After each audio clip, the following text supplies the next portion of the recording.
नेपाली जनताको हक हितको निमित्त, राष्ट्र र राष्ट्रियताको निमित्त त्यो प्रकारको राष्ट्र संस्थाहरू म पटक पटक भनिरहेको छु।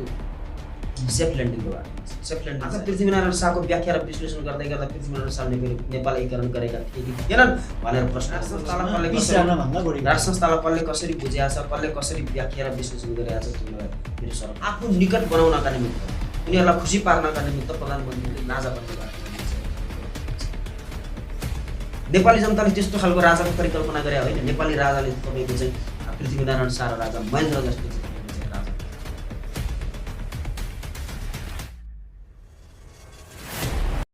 नमस्कार, यहाँ स्वागत छ हाम्रो स्टुडियोमा। हजुर धन्यवाद। यहाँलाई मान्छेहरूले खरो विश्लेषक तथा राजनीति अभियन्ता भनेर चिन्छन्। तपाईँ आफ्नो चाहिँ फेसबुकको स्ट्याटसमा चाहिँ बेला बेलामा ती कुराहरू हाल्नुहुन्छ जुन चाहिँ पछि गएर समय सापेक्ष बनिन्छ होइन। अगाडि नै भनौँ सल्लाह गरेरै आफूले लेखे जस्तो खालको गर्नुहुन्छ। जस्तो तपाईँले चाहिँ पहिला संसद विघटनको कुराहरू गर्नुभएको थियो। संसद विघटन भयो तत्कालै हिजो अस्तितिर होइन। अनि त्यस कारणले गर्दा अब अहिले फेरि यो चाहिँ यो के अरे यसलाई चाहिँ पुनर्स्थापित गर्ने भनेर चाहिँ केही मान्छेहरू केही शक्तिहरू लागिरहेछन्। के यो अब पुनर्स्थापित होला? निकै राम्रो महत्त्वपूर्ण प्रश्न उठाउनु भएको छ। अहिलेको नेपालको वर्तमान समसामयिक राजनीतिक परिप्रेक्ष्यलाई लिएर हेर्ने हो भनेदेखि हजुर धेरै विश्लेषकहरूले, धेरै आलोचकहरूले धेरै प्रकारका आफ्ना व्याख्या र विश्लेषण र आलोचनाहरू पनि तीव्र रूपमा गरिराख्नु भएको छ।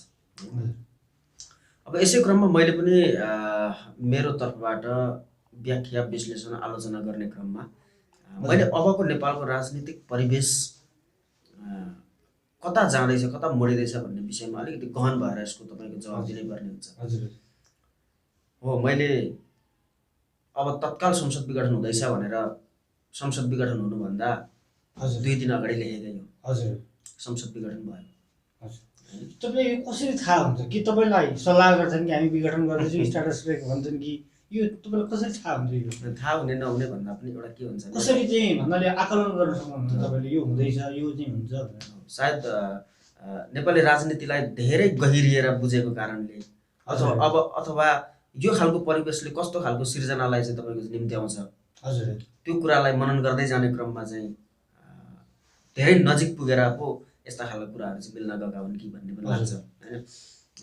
सबैभन्दा ठुलो कुरो त नेपालको राजनीति कता जाँदैछ, नेपालको राजनीतिमा भइराखेका क्रियाकलापले कस्तो खालको अवस्था निम्त्याउँछ भन्ने कुरालाई चाहिँ एकदम भित्र छिरेर गहन अध्ययन गर्न सकियो भने मात्रै यो प्रकारका निचोडहरू निकाल्न सकिन्छ भन्ने मलाई लाग्छ होइन।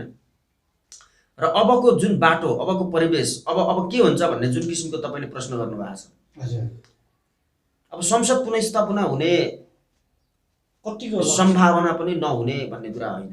संसद पुनर्स्थापना पनि हुने सम्भावना छ होइन। भन्नाले कस्तो स्थितिमा हुन्छ? तर एक गन्जाको स्थितिमा हुन्छ कि अब व्यवस्था यस्तो छ, मैले चाहिँ यो संसद पुनर्स्थापना हुनु नहुनु कुरालाई यसलाई व्याख्या र विश्लेषण गर्नु त्यत्रो ठुलो महत्त्वपूर्ण म ठान्दिनँ।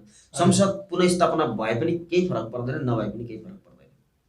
भन्नाले फेरि भयो भने फेरि पनि हुन्छ। हजुर फेरि पनि हुन्छ, किनभने जबसम्म ओलिरहन्छन् तबसम्म यो भइरहन्छ। यो बेला बेलामा जस्तो संसद एकचोटि चाहिँ बिउताइयो नि, त्यो फेरि अब अहिले निष्क्रिय गरियो होइन। भन्नाले यसको अर्थ के हो? यो चाहिँ यसको यो गर्नुको उद्देश्य चाहिँ के हो? प्रधानमन्त्रीको तर्फबाट यो त यस्तो छ, अब देशी विदेशी शक्तिहरूको तपाईँको यसमा खेल छ। हजुर हाम्रा जति पनि तपाईँको दलहरू छन्, जति पनि नेताहरू छन्, जति पनि मन्त्री प्रधानमन्त्रीहरू भए, यी सबै तपाईँको बाह्य दबाव र प्रभावबाट सञ्चालित भएर चाहिँ नेपालको राजनीतिमा चाहिँ एउटा चाहिँ ठेक्काको रूपमा चाहिँ काम गरिराखेका छन् होइन। यिनीहरूलाई बाहिरका प्रभुहरूले जुन प्रकारका कुराहरू गर्न लगाउँछन् यिनीहरूले गर्ने त्यही नै हो। त्यस अर्थमा पनि यिनले के गर्छन्, यिनले के गर्दैनन् भन्ने कुरामा अलिकति गम्भीर हुनुपर्ने आवश्यकता छ। अब विदेशीहरूले नेपाललाई अस्थिर बनाउनका निमित्त, नेपाललाई अस्थिरतातर्फ धकेल्नका निमित्त जुन प्रकारका रणनीतिहरू चाहिँ तपाईँको चाहिँ यहाँ खेल्न लगाउँछन् त्यही रणनीतिमा अहिले ओली खेलेका हो। यसमा दुई मत छैन। ओलीले आफ्नो बलबाट, आफ्नो बुदाबाट, आफ्नो बुद्धिबाट, आफ्नो विवेकबाट यो तपाईँको निर्णय गरे हो। जस्तो अब सरकार निकट अहिले नागरिक एउटा चाहिँ विधेयक पनि आयो होइन, नागरिक विधेयक आयो। नागरिक विधेयक सरकार पक्षका मान्छेहरू जो चाहिँ नेकपा निकट एमाले निकटका मान्छेहरू छन् यो चाहिँ संविधानको रक्षाको लागि हो, संविधानको चाहिँ संविधानलाई जीवित गर्नको लागि हो भनेर भन्ने एक थरी छ।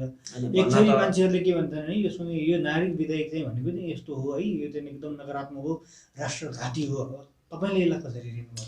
तपाईँले यो मलाई प्रश्न गर्दै गर्दाखेरि हाम्रा सम्माननीय प्रधानमन्त्री खड्गप्रसाद ओलीले यो जुन नागरिकता जुन प्रकरण छ अहिले भर्खरै आएको नागरिकता संशोधन विधेयक, यसैको विषयमा सम्माननीय प्रधानमन्त्री खड्गप्रसादले के भन्नुभयो भनेदेखि मधेस र पहाडलाई टुक्राउनका निमित्त यो खालका चाहिँ तानाबानाहरू बुनिँदैछन्, यसले मुलुकको हित गर्दैन, जन्मिँदै कसैले नागरिकता पाउँछ भन्ने प्रकारका कुराहरू उहाँले चाहिँ दिन दहाडै खुलमखुला अभिव्यक्ति दिएर हिँड्नु भएको छ होइन।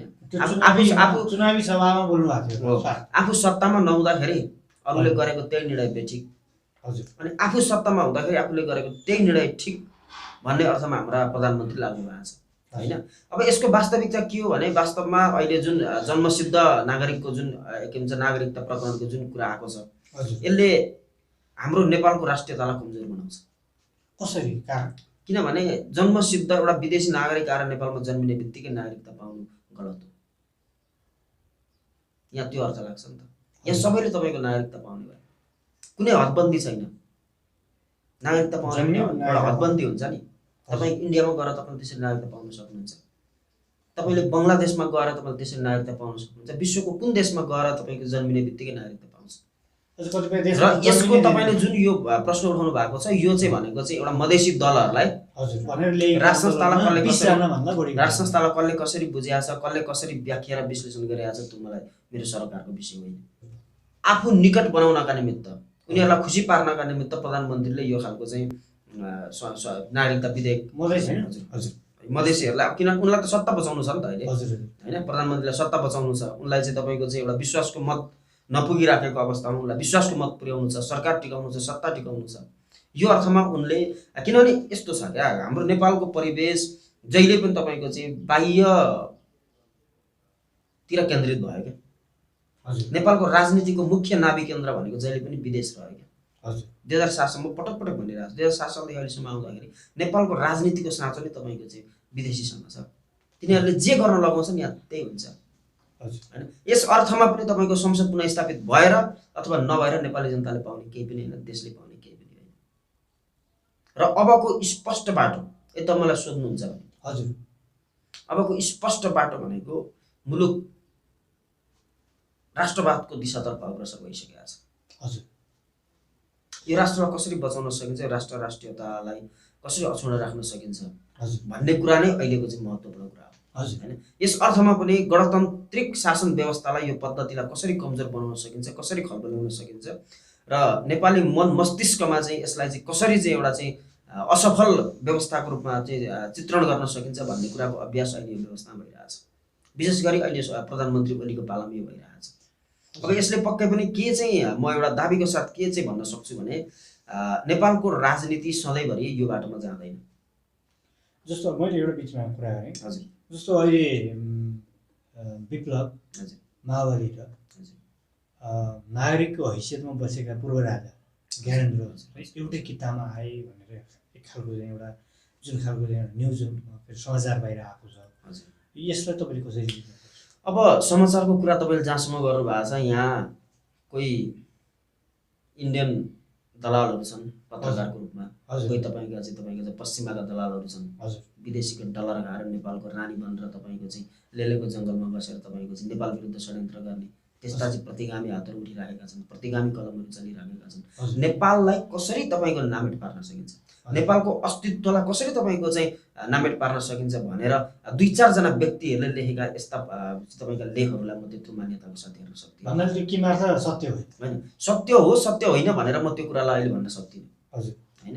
यदि वास्तविक सत्यको खोजी गर्ने हो भनेदेखि त हिजो हामीले राजालाई झुटो आरोप लगाएर बहिर्गमन गराउने जुन खालको चाहिँ गलत क्रियाकलापमा जति पनि दलहरू सहभागी भए तिनले पुनः एकचोटि गल्ती स्वीकार गरेर फेरि पनि राजा ज्ञानेन्द्रलाई नारायण टीमा ल्याएर राखेको खण्डमा मात्रै सत्यको जित र विजय हुन्छ, नत्र त्योभन्दा अगाडिका राजा ल्याउनै तपाईँहरू सम्पूर्ण राजावादीको एउटा राज संस्थावादीहरूको चाहिँ के चाहिँ राजा आएर राजगद्दीमा बस्ने बित्तिकै मुलुक जादु भए जसरी चाहिँ ठ्याप्पै परिवर्तन हुन्छ भन्ने मैले एउटा जादु तर्क हुन्छ आउँछ नि। गलत कुरा नगर्नुहोस् तपाईँ। मैले जादु हुन्छ चाहिँ राजा नारायण ढिकमा बसिसक्ने बित्तिकै होइन ठ्याक्कै हरेक समस्याको समाधान ठ्याक्कै हल हुन्छ होइन भन्ने हुन्छ खास चाहिँ हुन्छ। हजुर कसरी हुन्छ त यसको पनि उदाहरण? राज संस्था भनेको के हो सबैभन्दा पहिला त यहाँनिर बुझ्नुपर्छ। हजुर राज संस्था भनेको यो देशको एकीकरणसँग जोडिएर आएको चाहिँ एउटा चाहिँ तपाईँको चाहिँ विषय हो, त्यो एउटा संस्था हो। हजुर तर तपाईँहरूले त्यो संस्थाले जहिले पनि यो देश बचाउनका निमित्त अछुडा राख्नका निमित्त आजसम्म कुनै पनि विदेशीको गुलाम नभइकन चाहिँ नेपाललाई स्वतन्त्र राख्नका निमित्त स्वाधीन राख्नका निमित्त आजको दिनसम्म तपाईँको गतिविधि गरेका छ। कहिले पनि राजाहरूले चाहिँ तपाईँको देश विरुद्ध चाहिँ तपाईँको राष्ट्रघाती कदम तपाईँको चालेका छैन, देश विरुद्ध षड्यन्त्र गरेका छैन। दलहरू किन विदेशीबाट बोकिन्छन्, राजा किन विदेशीको निशानामा पर्छन् भन्ने कुराको महत्त्वपूर्ण तपाईँको विश्लेषण गर्न जरुरी भइसकेको छ यहाँनिर। यहाँहरूले चाहिँ जस्तो प्राय अब राज संस्था चाहने राज संस्था प्रेमीहरूले पृथ्वीनारायण शाहले चाहिँ नेपाली एकीकरण गरे भनिरहँदाखेरि होइन यही नेपालभित्र रहने नेपाली भाषा बोल्ने नेपाली ढाकाटोपी लाउने मान्छेले कहाँ आउनु, यो त गोर्खा राज्य विस्तार गरे हो पछि चाहिँ नि नेपाल भन्ने नाम राख्यो भन्छ। जब जब मुलुकमा दलालहरू तपाईँको चाहिँ विदेशीको कौडा र तपाईँको चाहिँ डलर खाएर तपाईँको चाहिँ नेपालीको नाम कलङ्क व्यक्तिहरू जब जन्मिन्छन् नि हजुर तब इतिहास कलङ्कित बन्छ यसरी। हजुर आज पृथ्वीनारायण शाहको व्याख्या र विश्लेषण गर्दै गर्दा पृथ्वीनारायण शाह नेपाल एकीकरण गरेका थिए कि थिएनन् भनेर प्रश्न गर्ने विषय होइन। पृथ्वीनारायण शाहले एकीकरण गरेको नेपाल अब हामीले हाम्रो तर्फबाट कसरी अझै तपाईँको चाहिँ विश्वमा चाहिँ विश्व मानचित्रमा चाहिँ एउटा चाहिँ पुनः फेरि चाहिँ तपाईँको चाहिँ एउटा चाहिँ राम्रो सफल राष्ट्रको रूपमा हामी फेरि परिचित गराउन सक्छौँ, यो विषयलाई तपाईँको चाहिँ लिएर जान सक्नुपर्छ। यहाँ तपाईँको विदेशीको डलर खाएका तथाकथित दलालहरूले तथाकथित पत्रकारहरूले लेखकहरूले चाहिँ तपाईँको चाहिँ आज यो मुलुकलाई नामेट बनाउनका लागि लेखेका यस्ता पुस्तकहरूको विषयमा तपाईँ मसँग प्रश्न नगर्नुहोस्। अब मुलुकले के खोजिरहेको छ भन्दाखेरि तपाईँहरूले राज संस्था खोजिरहेको छ भन्नुहुन्छ होइन। राज संस्थालाई कसरी पुनर्स्थापित गर्न सकिन्छ भन्दा जनबलबाट सकिन्छ भन्ने तपाईँहरूको तर्क हो। तर जनताहरू सडकमा देखिँदैनन्। राज संस्था मैले पटक पटक भन्ने गरेँ बृहत र मेरो विश्लेषण र मेरो एउटा चाहिँ तपाईँको चाहिँ बुझाइको आधार के हो भन्नुहुन्छ भने जब मुलुक हजुर सङ्कटमा फस्छ, जब मुलुकलाई फेरि पनि बचाउनु पर्ने अवस्था आउँछ, जब राष्ट्रिय आवश्यकता बन्छ, त्यो बेला राज संस्था अनिवार्य छ। त्यो बेला राज संस्था स्वतःस्फूर्त रूपमा आउँछ। भन्नाले त्यो कसरी आउँछ, कसरी आउँछ, कुन रूपबाट आउँछ त्यो मैले त्यहाँ भनिराख्नु पर्ने जरुरी छैन। तर मुलुक जब तपाईँको चाहिँ रोमालिया र सोमालिया जस्ता चाहिँ स्थितिमा पुग्छन् हजुर तब यो देशमा फेरि पनि राज संस्था पुनर्स्थापित हुन्छ। मुलुक त्यो गतिमा गइसकेको छ। सुडानको बाटोमा मुलुक गइसकेको छ, सोमालियाको बाटोमा मुलुक गइसकेको छ। आजभन्दा 100 वर्ष अगाडि सोमालियाको स्थिति, त्यो देशको स्थिति जस्तो थियो अहिलेको स्थिति नेपालको त्यही ठ्याक्कै त्यस्तै स्थिति छ। यो नेपाल तपाईँको चाहिँ एउटा चाहिँ असफल राष्ट्रको रूपमा चाहिँ तपाईँको चाहिँ दर्जित भइराखेको छ। यो अवस्थामा यो समस्याको हल कसरी हुन्छ? यो अवस्थामा हजुर यही अवस्थामा रहेर तपाईँ आजभन्दा 3-4 वर्ष अगाडिको अवस्थालाई तपाईँ चित्रण गर्नुहोस्। हजुर हिजो सामाजिक सञ्जालमा होस् अथवा मिडियामा होस् अथवा पत्रिकामा होस् राज संस्थाको बारेमा कति बोलिन्थ्यो र आज कति बोलिँदैछ भन्ने कुरा तपाईँले पढ्नु नै भएको। हजुर हिजोको अनुसार त आज प्राय मान्छेहरूले बरु चाहिँ 1000वटा स्यालभन्दा एउटै सिंहले राज गरौँ त्यो सम्पूर्ण जनताले एक दिन बुझ्छन्। यो कुरा बुझ्ने क्रम जारी छ। अहिले नबुझेको यतिखेर नबुझेको यो मान्छे रोमन लिएको चाहिँ केमा खास? यहाँ तपाईँको कस्तो भइदियो भने जनता भएन, यहाँ कार्यकर्ता मात्रै भए।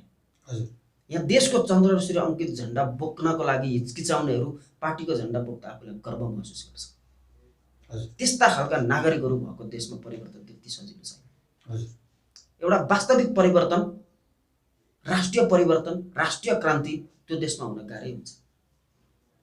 र अबको बाटो भनेको नेपाली नागरिकहरू स्वतःस्फूर्त रूपमा कसैबाट परिचालित नभई स्वचालित रूपमा तपाईँको चाहिँ राज संस्था के रहेछ, राज संस्था यो देशको लागि कति आवश्यक रहेछ भन्ने कुरा अहिले तपाईँको चाहिँ आफै बुझेर सडकमा निस्किरहेको अवस्था छ। यो अवस्थामा अब राष्ट्रिय आन्दोलन, यो नेपालको इतिहासमा आजको दिनसम्म कहिले पनि नभएको राष्ट्रिय आन्दोलनको स्वरूप अब यो मुलुकले पाउँछ भन्ने कमसेकम म चाहिँ ढुक्क छु।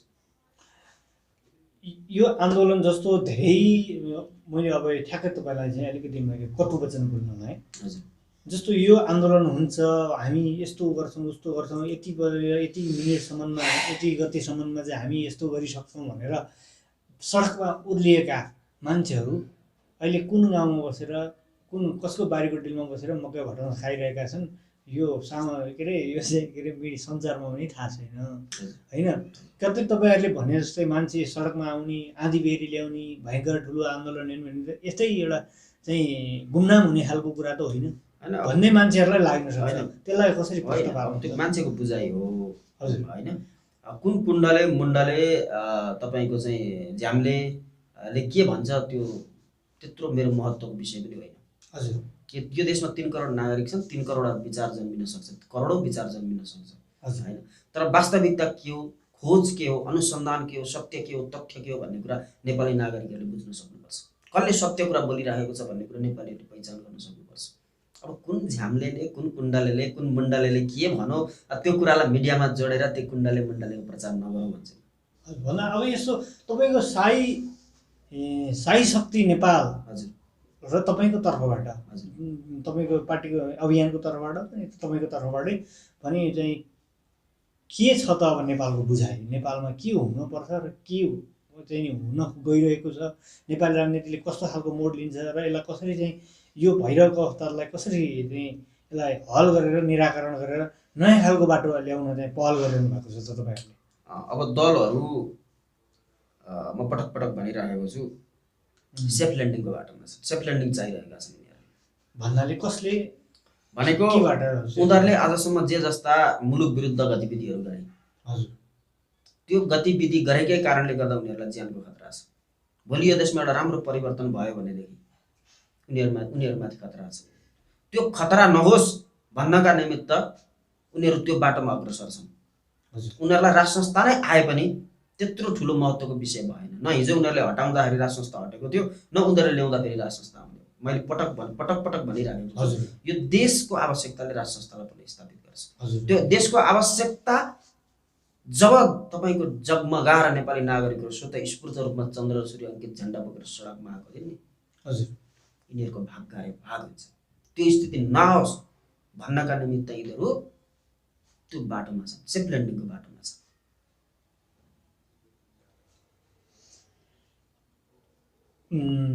यहाँले आफ्नो महत्त्वपूर्ण विचार राख्नुभयो होइन त्यो विषयमा। जस्तो अब मान्छे अब जसरी कसरी तपाईँहरू लागिरहनु भएको छ यो विषयमा होइन।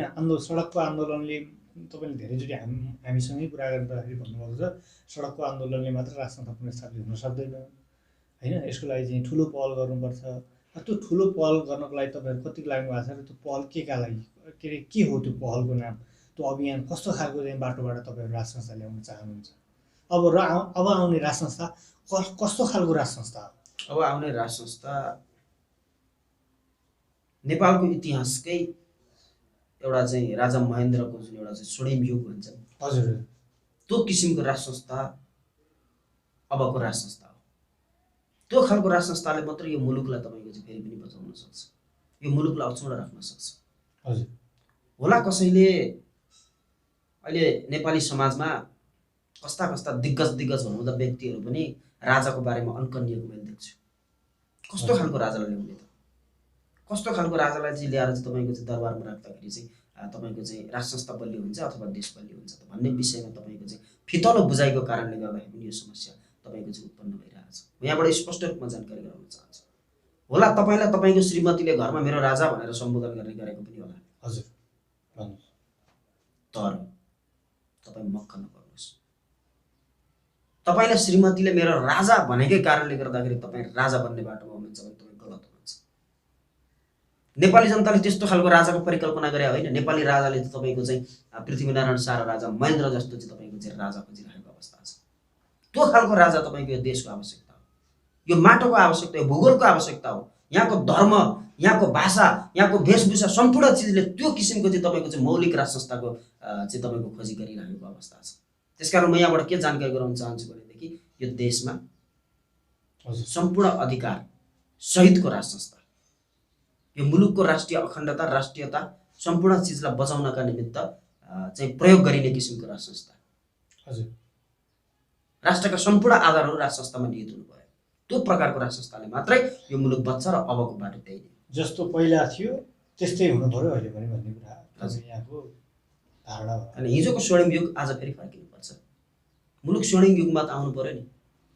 राजा महेन्द्रको जस्तो स्वर्णिम युगमा त आउनु पर्यो नि। हजुर, राजा महेन्द्रले यो देशलाई तपाईँको चाहिँ 44वटा संस्थानहरू, भ्रिकुटी कागज कारखानादेखि लिएर तपाईँको चाहिँ थुप्रै कारखानाहरू खोलेका थिए। बाँसबारी छाला जुत्ता कारखाना, गोरखकाली टायर उद्योग, यस प्रकारका थुप्रो तपाईँको कारखाना खोलेर चाहिँ नेपालमा 36 लाख नेपाली नागरिकहरूले चाहिँ तपाईँको चाहिँ स्वदेशभित्र चाहिँ तपाईँको जागिर रोजगार पाएको अवस्था थियो त्यो बेला। त्यो बेला कुनै पनि नेपाली नागरिकहरू तपाईँको विदेश जानुपर्ने चाहिँ तपाईँको आवश्यकता थिएन। यहाँको सम्पूर्ण चिजलाई तपाईँको अक्षुण्ण राख्ने काम गरेका थियो। कुनै पनि नेपाली नागरिकहरू भोकल नमरुन् भनेर तपाईँको चाहिँ राज संस्थामा त्यो प्रकारका चाहिँ तपाईँको चाहिँ कृषि सम्बन्धीका नीति नियमहरू तपाईँको चाहिँ पारित गरिएको थियो।